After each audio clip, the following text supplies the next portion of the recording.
නමෝ තස්ස භගවතු අරහතු සබ්බ ධම්මේසු අප්පටිහත ඥානචාරස්ස දස බලධරස්ස චතු වේසාරජ්‍ය විසරදස්ස සබ්බ සත්තුත්තමස්ස ධම්මිස්සරස්ස ධම්ම රාජස්ස ධම්මස්සාමිස්ස තථාගතස්ස සබ්බඤුනෝ සම්මා සම්බුද්දස්ස නමෝ තස්ස භගවතු අරහතු සබ්බ ධම්මේසු අප්පටිහත ඥානචාරස්ස දස බලධරස්ස චතු වේසාරජ්‍ය විසරදස්ස සබ්බ සත්තුත්තමස්ස ධම්මිස්සරස්ස ධම්ම රාජස්ස ධම්මස්සාමිස්ස තථාගතස්ස සබ්බඤුනෝ සම්මා සම්බුද්දස්ස නමෝ තස්ස භගවතු අරහතු සබ්බ ධම්මේසු අප්පටිහත ඥානචාරස්ස දස බලධරස්ස චතු වේසාරජ්‍ය විසරදස්ස සබ්බ සත්තුත්තමස්ස ධම්මිස්සරස්ස ධම්ම රාජස්ස ධම්මස්සාමිස්ස තථාගතස්ස සබ්බඤුනෝ සම්මා සම්බුද්දස්ස සද්ධර්ම ශ්‍රාවක කාරුණික ගුණගරුක බෞද්ධ පින්නතුනි බොහෝම ශ්‍රද්ධාවෙන් යුක්තව මේ සියලු දෙනාම සූදානම් වෙන්නේ බුදුරජාණන් වහන්සේ විසින් අවබෝධ කරගෙන දේශනා කොට වදාළ අති උතුම් වූ ශ්‍රී සද්ධර්ම රත්නයෙන් අබමල් රේණුවකටත් වඩා අඩු බොහොම පුංචි කොටසක් දේශනා කරවගෙන දේශනාගත ධර්මය මනාව ශ්‍රවණය කරමින් ධර්ම ශ්‍රවණානිසංසයත් ධර්ම දානමය පින්කමත් මුදුන්පත් කරගන්න. අපේ බුදුරජාණන් වහන්සේ අපිට මනවින් කරුණ දැක්වුවා ධර්ම ශ්‍රවණය කරනකොට මහත් වූ බලාපොරොත්තුවක් පෙරදරි කරගෙනම ධර්ම ශ්‍රවණය කරන එක වටිනවා කියලා. ඒ බලාපොරොත්තුව මුදුන්පත් කර ගැනීම වෙනුවෙන්ම අපි සද්ධර්ම ශ්‍රවණය කරමු. ඒ බලාපොරොත්තුව තමයි මේ ධර්ම දේශනාව ශ්‍රවණය කරන අතරතුරදීම මාගේ පංච නීවරණ ධර්මයන් යටපත් වේවා. සප්ත බෝධ්‍යාංග ආදී ධර්මයන් වැඩි දියුණු වේවා. මේ දේශනාව අතරතුරදීම මට උතුම් මාර්ගයක් ඵලයක් අවබෝධ වේවා කියන සිතින් යුක්තවම අපි සද්ධර්ම ශ්‍රවණය කරමු. පින්නතුනි මේ දවස්වල මේ දේශනා මාලාව තුළ අපි සාකච්ඡා කරන්නේ නිවැරදිව මරණානුස්සතිය වඩන්නේ කොහොමද කියන කාරණා ටික. මරණ සතිය පිළිබඳව සිදු කරන මේ දේශනා මාලාවේ අද මේ සිදු කරන්න සූදානම් වෙන්නේ මේ පින්නතුන් දායකත්වයේ දරන්නේ 21 වෙනි ධර්ම දේශනාවට. 20 වෙනි ධර්ම දේශනාව නිමා කරනකොට අපි අවසානයේ සාකච්ඡා කළේ මේ ලෝකේ එකට ඉපදිච්ච අය සමහර වෙලාවට මරණයට පත් වෙනකොට විවිධ තැන්වල ආපහු ගිහිල්ලා උපදිනවා. කවුරුවත් එකටම නැවත උපදිනවා කියන කාරණාවක් කාටවත් හරියටම සඳහන් කරන්න පුළුවන් කමක් නැහැ. හරියටම උත්තරයක් හොයන්න බැරි කරුණු පහක් පිළිබඳව කරුණු භාග්‍යතුන් වහන්සේ පෙන්වනකොට මේ සාකච්ඡා කරමින් හිටියේ අවසාන කාරණාව ගතිය.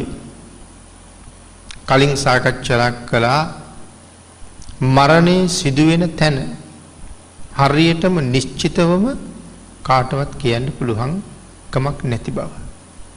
ඒ වගේම මරණයට පත් වුණ කෙනා කොහෙද උපදින්නේ කියන කාරණාව හරියටම කියන්න පුළුවන් කමකුත් නැහැ.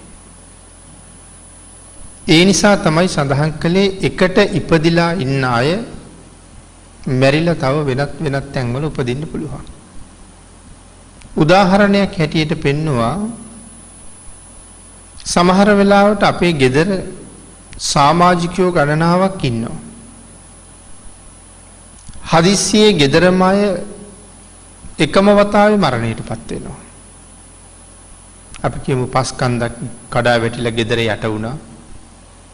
එහෙම නැත්නම් ලොකු ජල ගැල්මකට මැදි වෙලා සම්පූර්ණ ගෙදර අය එකපාර මැරුණා.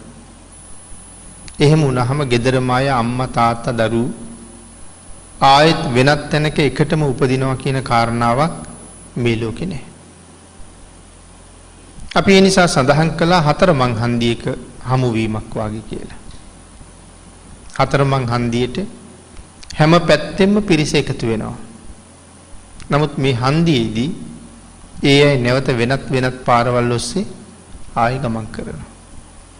ඒ පැති වලින් ආපු අය සමහරලාට දෙන්නෙක් තුන් දෙනෙක් එකපාර යනවා. අනික් අය නැවත වෙන පැති වල යනවා.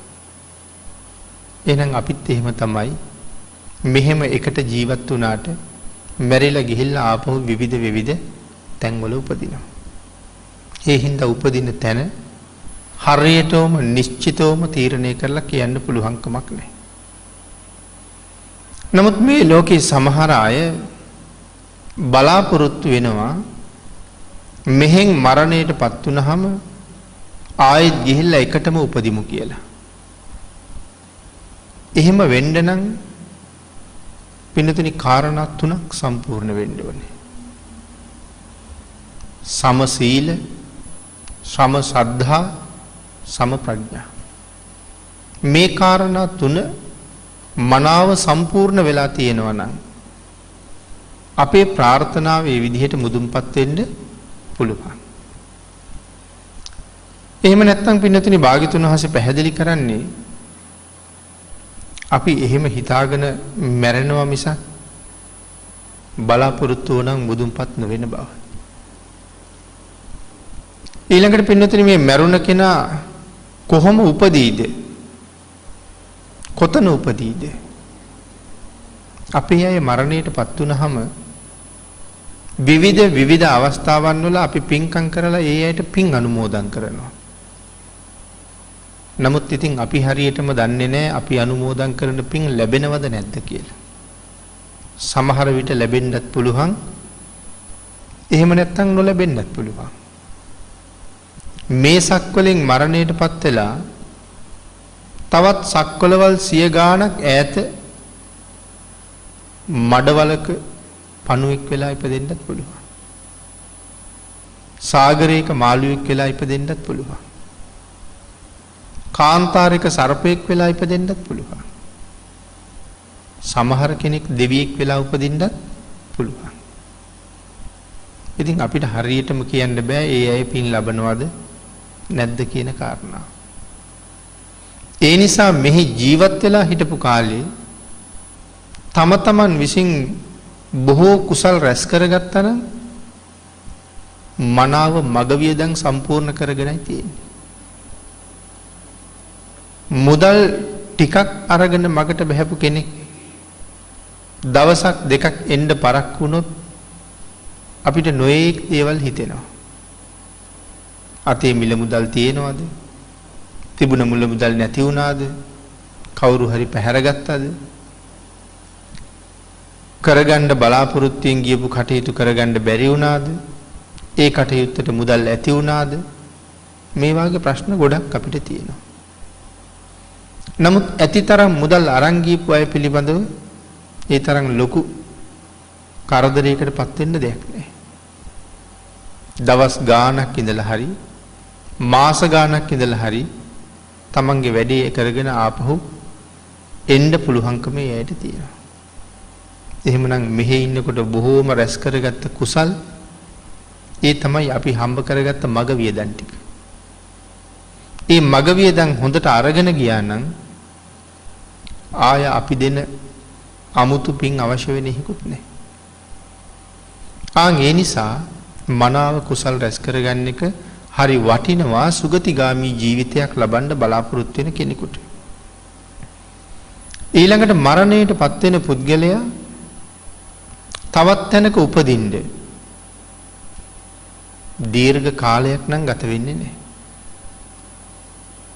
මෙහෙන් මරුණහම තව තැනක උපදින්න ගත වෙන කාලය අපි ඇහිපිල්ලමක් ගහනවටත් වඩා අඩු කාලයක් තමයි තියෙන්නේ.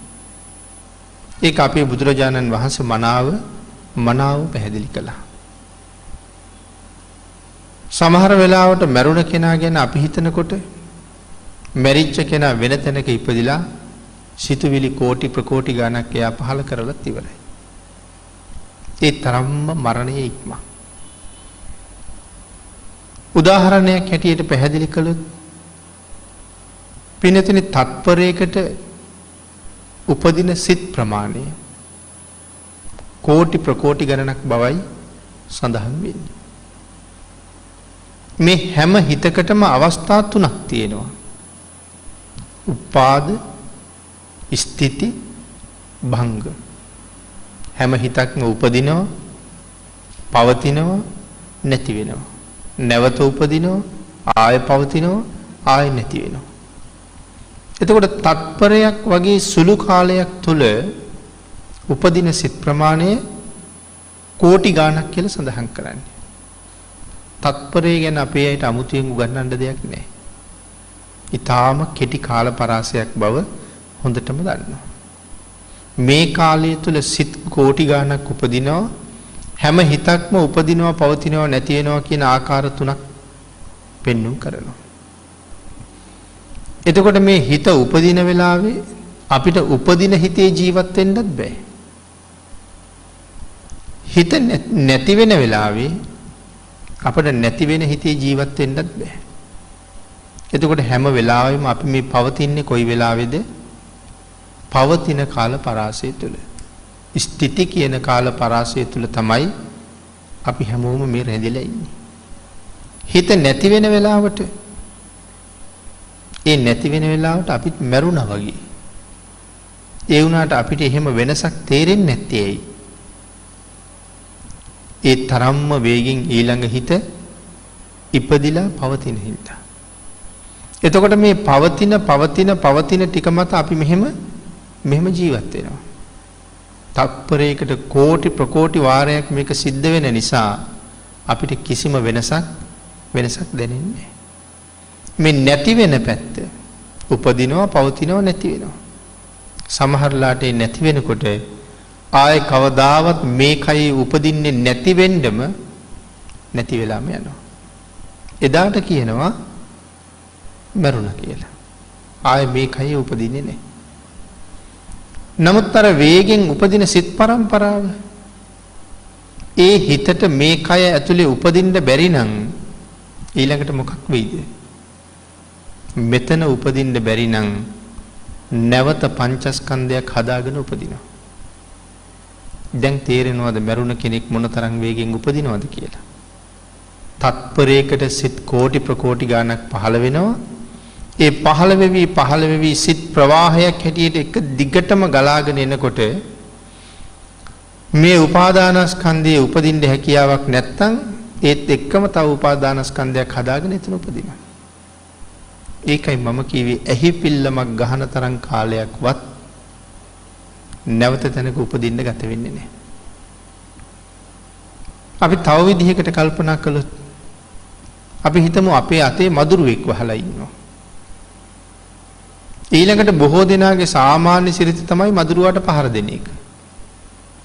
අපි අත උස්සලා මදුරුවාගේ ඇඟ උඩට පාත් කරනකොට මේක එක පාරම වෙන ක්‍රියාවක් වුණාට අත පාත් වෙලා මදුරුවාගේ තටුවල මදුරුවාගේ අඬුවල අපේ අත යන්තම් ගෑවෙන වෙලාවකුත් එනවා. ඊළඟට තව පාත් වෙලා මදුරුවා තෙරපෙනවා. හැබැයි මදුරුවා තාම ජීවත් වෙනවා. තව ටිකක් අත පාත් වෙනකොට මදුරුවා පුපුරනවා. තාමත් මදුරුවා ජීවත් වෙනවා. තවත් ටිකක් පාත් වෙනකොට මදුරුවාගේ ජීවිතේ නැති වෙනවා. මදුරුවා තැලිලම ඉවර වෙනවා. නමුත් ඒ තැලෙන මොහොත වෙනකම්ම මදුරුවාගේ හිත උපදිනවා. ඒ හිත උපදින තාක්කල් මදුරුවා ජීවත් වෙනවා. අපි විසින් මදුරුවා තලලා මදුරුවාගේ ශරීරය ඇතුලේ සිත් උපදින්න බැරි තත්වයට පත් කළාට පස්සේ ඒ උපදින සිත් පරම්පරාව වෙන තැනක ආයි කයක් හදාගෙන උපදිනවා. අපි හැමෝගෙම ජීවිතේ ඒ විදිහයි. ඒ හින්දා මේ මරණයට පත් වෙච්ච කෙනෙක් නැවත උපදින්න මෙච්චර කාලයක් ගත වෙනවා කියන එකක් නෑ. තාම සුළු මොහොතක ඒක වෙනවා. මේ ජීවිතයේ තියෙන අන්තිම හිත ඒකට අපි කියන්නේ චුතිසිත කියලා. මේ ජීවිතයේ තියෙන අන්තිම හිතට කියන්නේ චුතිසිත. වෙන තැනක උපදින පළවෙනි හිතට කියන්නේ ප්‍රතිසන්දි චිත්තය කියලා. එහෙනම් මේ චුතියයි ප්‍රතිසන්දියයි අතර දිග කාලයක් නැති බවයි මෙතන සඳහන් කරලා තියෙන්නේ. ඊළඟට බුදුරජාණන් වහන්සේ පැහැදිලි කරනවා මරණයට වයසක් නැහැ කියලා. අහවල් වයසේ අය නම් මැරෙන්නේ නැහැ කියලා කාරණාවක් නැහැ. ඕනෑම වයසක ඕනෑම වෙලාවක ඕනෑම තැනක මේ මරණය කියන ධර්මතාවය සිද්ධ වෙන්න පුළුවන්. බොහොම ශක්තිමත්ව හිටපු අය බලාපොරොත්තු නොවිච්ච මොහොතකම මැරිලා. අපි කියනවා ගස්ගල් වගේ හිටපු අය කියලා. නමුත් අපි සියලු දෙනාටම පුදුමයක් ඉතුරු කරලා ඒ ජීවිතෙන් සමුගත් අවස්ථා ඕන තරම් අපි දැකලා තියෙනවා. හදිසියෙම නහරක් පුපුරන්න පුළුවන්. හදිසි හෘදයාබාධයක් ඇති වෙන්න පුළුවන්. එහෙම නැත්නම් විදුලි සැරක් වදින්න පුළුවන්. වැඩ කරන යන්ත්‍රයක් උඩ කියතක් උඩ වැටිලා කැපිලා ජීවිතේ විනාශ වෙන්න පුළුවන්. අද උදේ වැඩට ගියහම මේ යන්ත්‍රයෙන් රැ වෙනකම්ම මම වැඩ කරලා ඉවර කරනවා කියලා තීරණයක් නැහැ. ඒ යන්ත්‍රයේ මතම වැටිලා ජීවිතේ ඉවර වෙන්න පුළුවන්. ඒ නිසා මේ අහවල් හේතුවෙන් නම් ජීවිතේ නැති වෙන්නේ නැහැ කියලා කතා කරන්න හේතුවක් ඇත්තෙම නැහැ. ඒ තරම්ම අනිත්‍ය ජීවිතයක් අරගෙන තමයි අපි සදාකාලික ජීවත් වෙන්න වගේ මේ ලෑස්ති වෙන්නේ. මුහුදු ගියපු දීවරයා ආපහු එයි කියලා අපිට කොහොමවත් කියන්න බෑ. පාසල් ගියපු දරුවා ගියපු විදිහටම ආපහු එනවා කියලා අපිට කොහොමවත් බලාපොරොත්තු වෙන්න පුළුවන් කමක් නැහැ. අපි ළඟ විශ්වාසයක් තියෙන වෙනවා කියලා. නමුත් සමහර ලාවට එහෙම එන්නේ නැති වෙන්න පුළුවන්. හරියට නිකන් දියමත ඇඳපු ඉරක් වගේ ජීවිතේ. ඇඳීගෙන යනකොට මැකීගෙන යනවා. තනපතක් අග තියෙන පිනි බින්දුවක් වගේ. කොයි වෙලාවෙ වැටිලා යයිද මොන වෙලාවෙ වේලිලා යයිද කියන තීරණයක් නැහැ. ජීවිතෙත් ඒ වගේ. ඒ නිසා බුදුරජාණන් වහන්සේ පැහැදිලි කරනවා ජීවිතේ මේ තරම් අනිත්‍යයි මරණයෙන්ම කෙරවල වෙන සුළුයි. නමුත් මරණය පිළිබඳව කිසි කෙනෙක් බිය නොවිය යුතුයි කියලා. හේතුව තමයි මරණයට බය වුණා කියලා කවදාවත් මරණයෙන් මිදෙන්න පුළුවන් කමක් නැහැ. අපි මොනතරම් බයෙ හිටියත් රැකවරණ හොයාගෙන කොහෙ යන්න උත්සාහ කළත් කොහෙවත් රැකවරණයක් නැහැ. කන්දක් උඩ හිටියත් මැරෙනවා. මාරයා එයි කියලා සාගරයේ මැද හිටියත් මැරෙනවා. මාරයට එන්න බැරි වෙයි කියලා අහසට ගිහිල්ලා හිටියත් මැරෙනවා. එහෙනම් මැරෙන්නේ නැතුව හැංගෙන්න තැනක් මාරයාගෙන් බේරෙන්න තැනක් ලෝකේ කොහෙවත්ම නැහැ. ආන් ඒ නිසා දේශනා කළා මරණයෙන් බේරෙන්න පුළුවන් කමක් නැහැ. බය නැතුව මරණයට මුහුණ දෙන්න සූදානම් වෙන්න කියලා.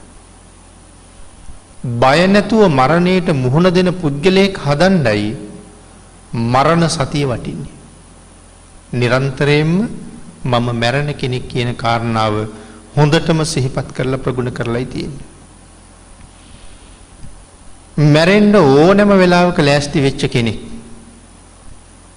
එයා මනාව ප්‍රඥාවෙන් තේරුම් අරගෙන තියෙනවා මරණයෙන් ගැලවෙන්න බෑ. නමුත් අපායෙන් ගැලවෙන්න පුළුවන්කම තියෙනවා.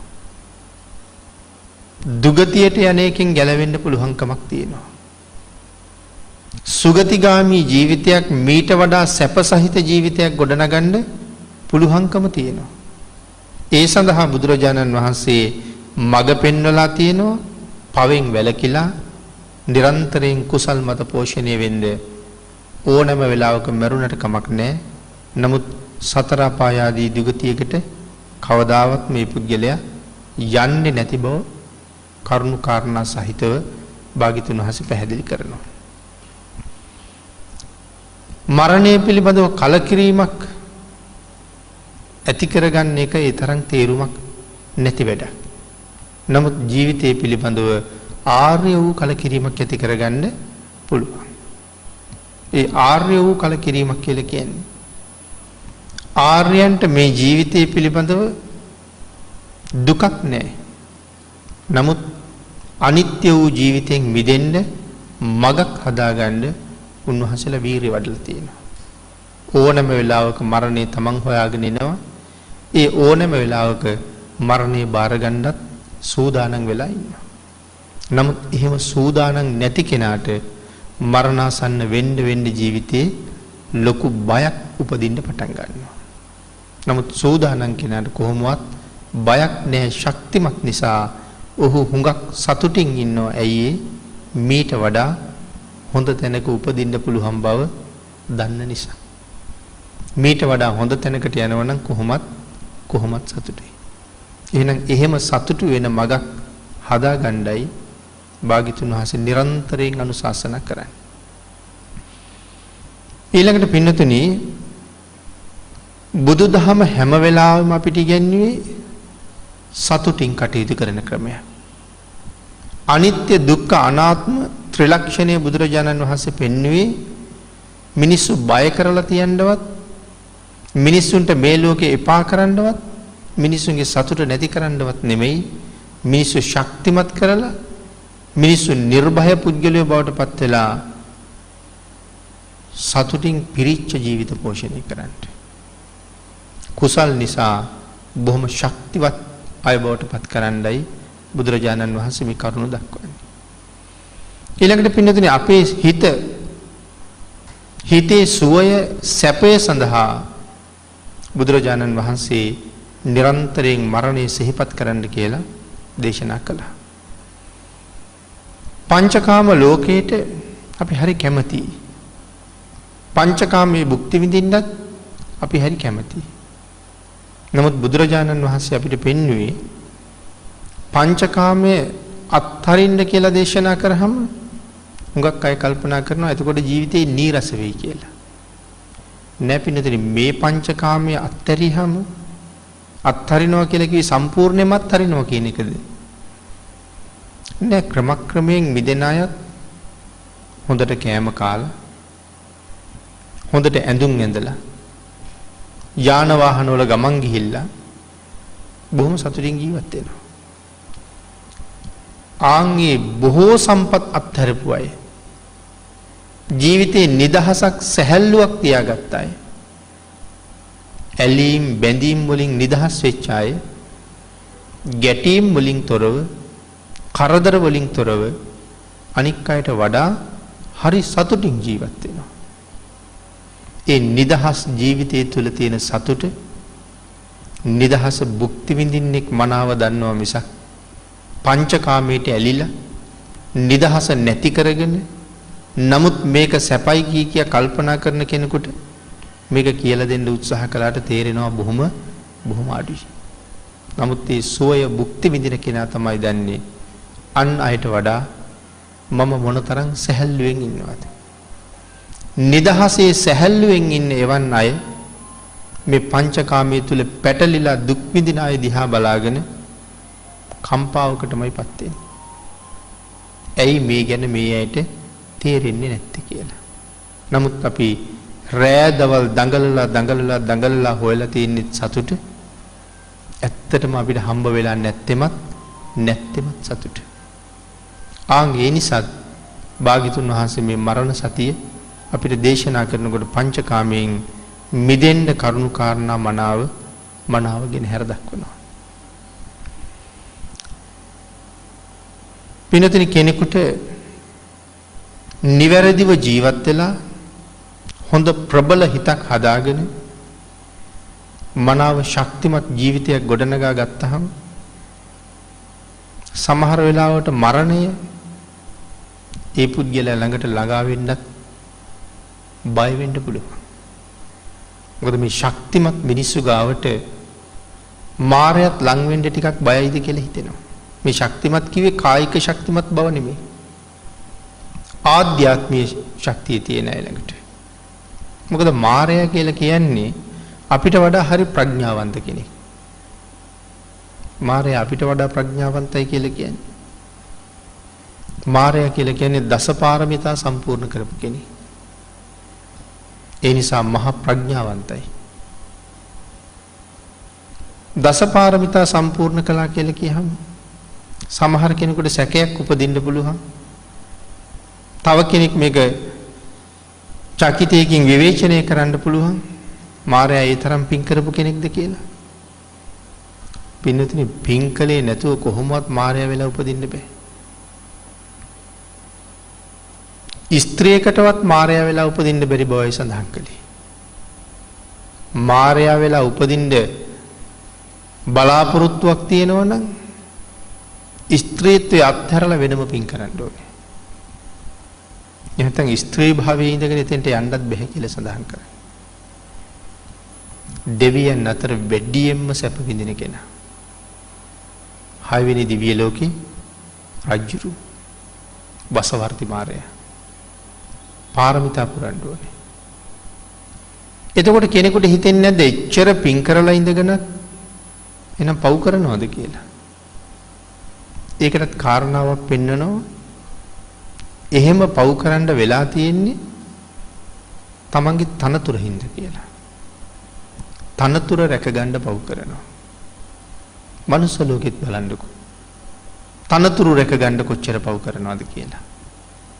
තනතුර රැකගන්න බොරු කියනවා.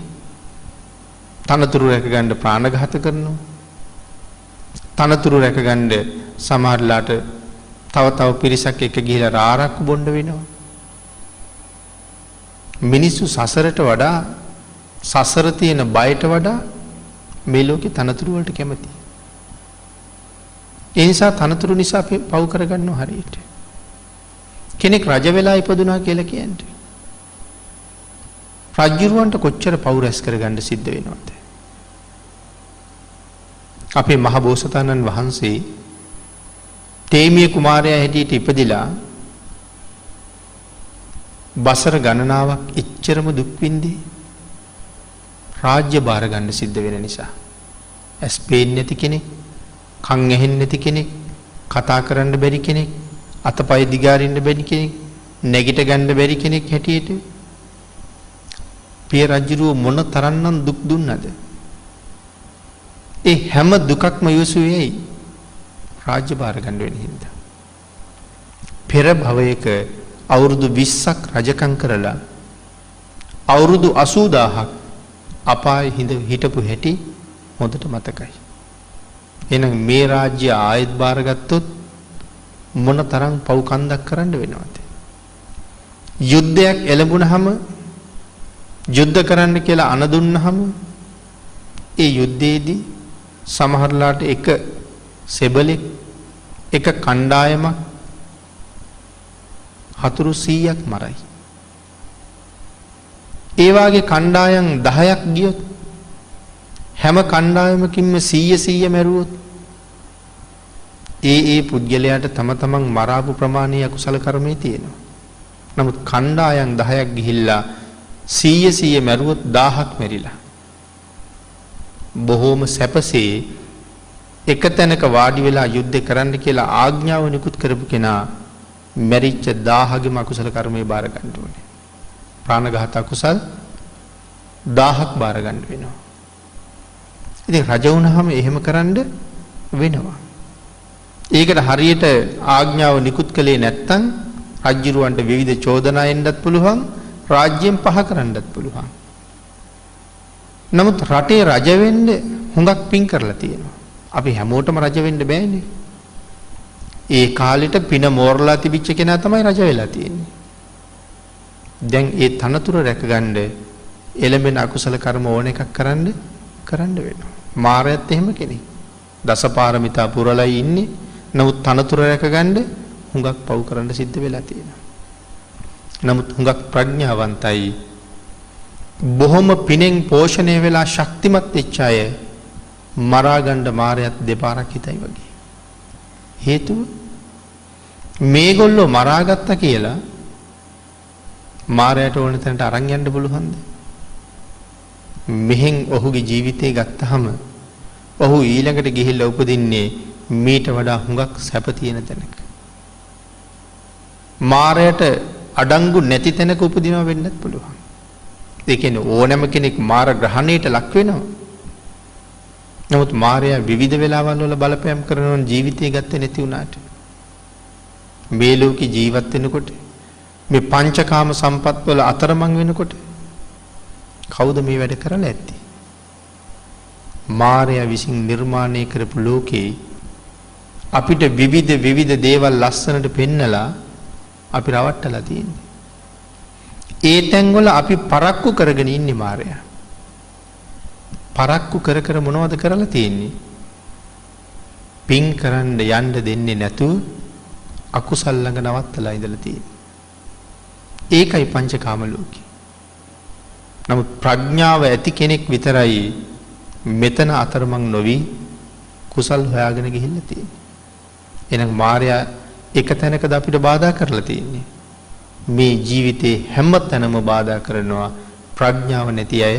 මායяගේ දැලේම තව පැටලෙනවා මිසක් මේක ලෙහාගෙන යන්න කල්පනාවක් නැහැ. කුරුළු වැද්දෙක් ඇවිල්ලා කුරුල්ලන්ට දැලක් දානවා. මේ දැලෙන් රිංගලා බේරිලා යන්නේ ඊටාම ටික දෙනයි. අනික් සියලු දෙනාම දැලට කොටු වෙනවා. එහෙනම් මේ පංචකාම ලෝකේ මෙහෙම නිර්මාණ කරලා තියෙන්නේ අපිව නතර කරගන්න තමයි. ඇහැට පේන දේවල්, කනට ඇහෙන දේවල්, දිවට දැනෙන රස, නාසයට දැනෙන ගඳ සුවඳ, ශරීරයට දැනෙන පහස මේ හැම දෙයක් වෙනුවෙන්ම අපි නතර වෙලා ඉන්නවා. ප්‍රඥාවන්තයා මේ සියල්ල ඉක්මවලා වේගෙන් ඉස්සරහට පියඹලා තියෙනවා. මායя තමයි හදලා තියෙන්නේ. එහෙනම් මායя බලපෑම් කරන්නේ අන්තිම වෙලාව විතරක් නෙමෙයි. නමුත් ප්‍රඥාවන්තයා ප්‍රයෝජන ගන්නවා මායයට ඕන තැන නතර වෙන්නේ නැති නිසා ඔහු මරනවට වඩා Tamanට ඕන තැනට යන අය අරන් යන එක මායයට ටිකක් පහසුයි කියලා තමයි කියන්නේ. ඒ නිසා බුදුරජාණන් වහන්සේ අපිට දේශනා කළා පුළුවන් තරම් ගුණධර්ම වඩන්න. පුළුවන් තරම් කුසල් මත පෝෂණය වෙන එක නිරන්තරයෙන් බුදුරජාණන් වහන්සේගේ අනුශාසනාව. ඊළඟට පින්නතුනි යම් කෙනෙක් බුදුරජාණන් වහන්සේගේ අනුශාසනාවට මනාව කී කරුණම් ඒ හැම වෙලාවෙම තමන්ගේ බලාපොරොත්තුව මුදුන්පත් කරගන්න අය.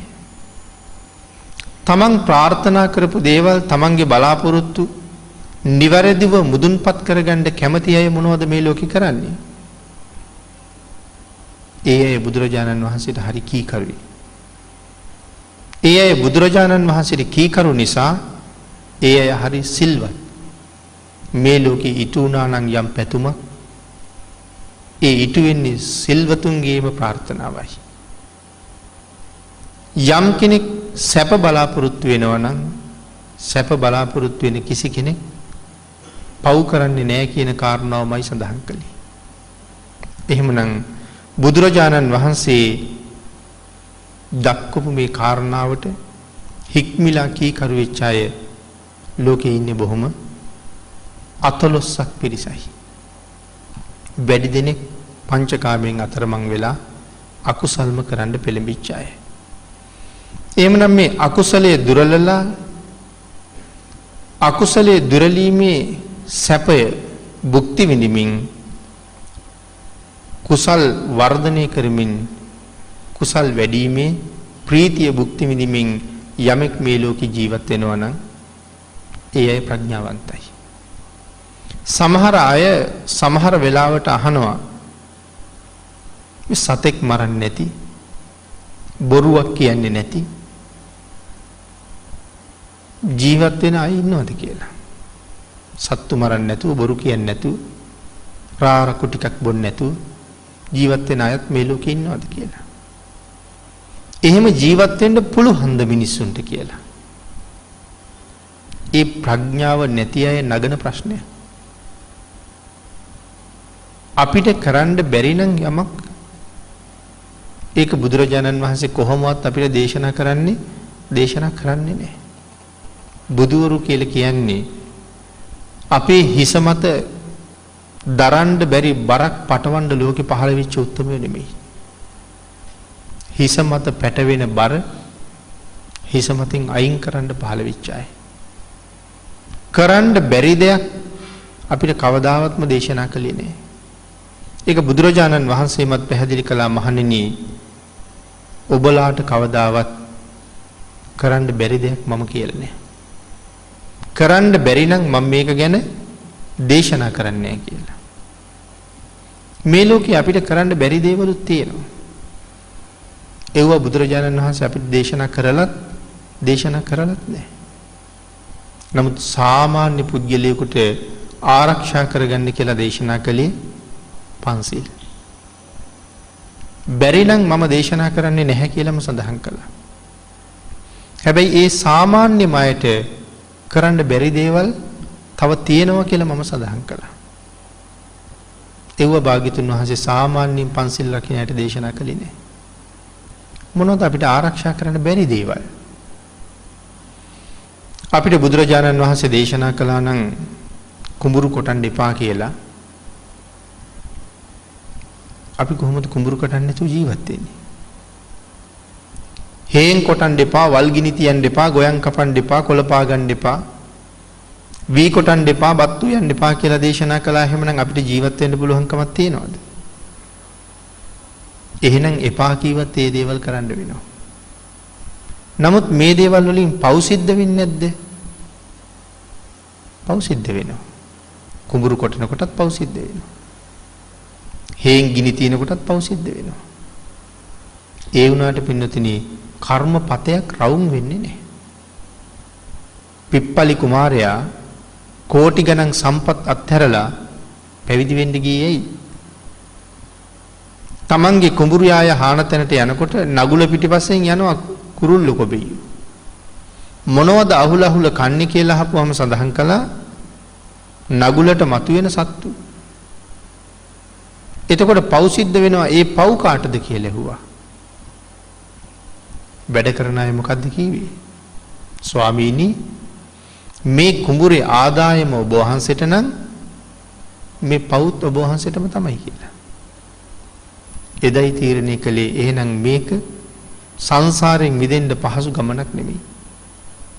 මේ කෝටි ගණන් සම්පත් අත්හැරලා මහාන වෙන්න යන්න තීරණය කළේ නිසා.